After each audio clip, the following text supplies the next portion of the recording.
2022 жылы Қазақстанда инфляция 20%-дан асып кетті. Қалта көтермейтін қымбатшылық қарапайым халықты әбден әбігерге салды. Өткен жылдың қорытындысына сәйкес тауар бағасы 25%-ға дейін көтерілген. Лауазымды тұлғалардың қабылдаған шаралары әлі күнге дейін нәтиже бермей келеді. Главной социально-экономической неудачей года стала инфляция. Мәселенің себебі материалдың қымбаттауына байланысты емес, бастапқы дұрыс тәсіл ойластырылмаған. Бұл өртті бензинмен сөндіргенмен тең. Қазақстан инфляцияны басқару тәсілдерін түбегейлі өзгертуді және оның салдармен емес себептермен айналысуы тиіс. Тар мониторлы шеңберден шығып, базарлар бойынша жекелеген басшыларды жазалауды тоқтататын кез келді. Инфляция базарларда емес, экономикалық саясатты әзірлеуден басталады.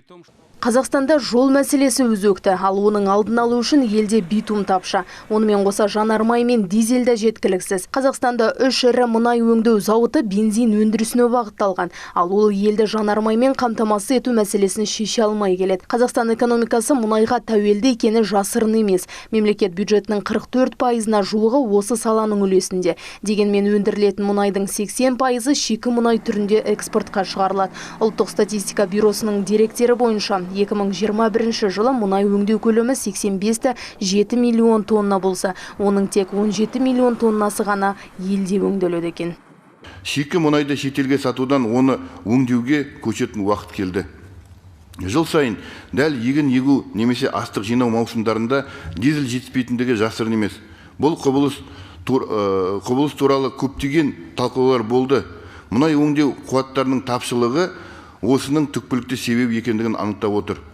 Депутат Аманжол Әлтай оқушылар үшін соңғы қоңырау күнін ауыстыруды талап етті. Ол 2022 жылы тамыз айында оқу ағарту министрдің қабылдаған шешімімен келіспейді. Себебі 31 мамыр ашаршылық, саяси қуғын-сүргін құрбандарын еске алу күні.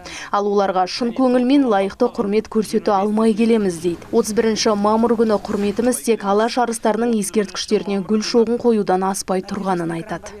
Алаш арыстарының аманатын ұрпақ санасына сіңіруге тиісті министрліктің 31 мамыр күнінің маңызына мән бермегені қандай өкінішті. Арыстарымыздың рухына бір күнді де толық қимай, апыл-ғұпыл аза тұтқансып, іле-шала той-тойлап, думандатып кете беретін болсақ, елдігіміз қайсы. Сондықтан мектептердегі соңғы қоңырау күнін 30 мамырға, не болмаса 1 маусымға ауыстыру керек.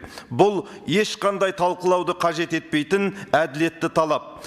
Ал депутат Бақтыбек Смағұл өз сауалын премьер-министр Әлихан Смайыловқа жолдады. Ол шекара бөлімшелерінің атауын өзгерту керек деген пікірде. Шекарашыларды рухтандыру үшін батырлардың атын беру орынды дейді. Осыған сәйкес солтүстік Қазақстан облысы бойынша департаментіне қарасты Қасқат шекарасына Кенесары Қасымұлының есімін беру ұсынылды.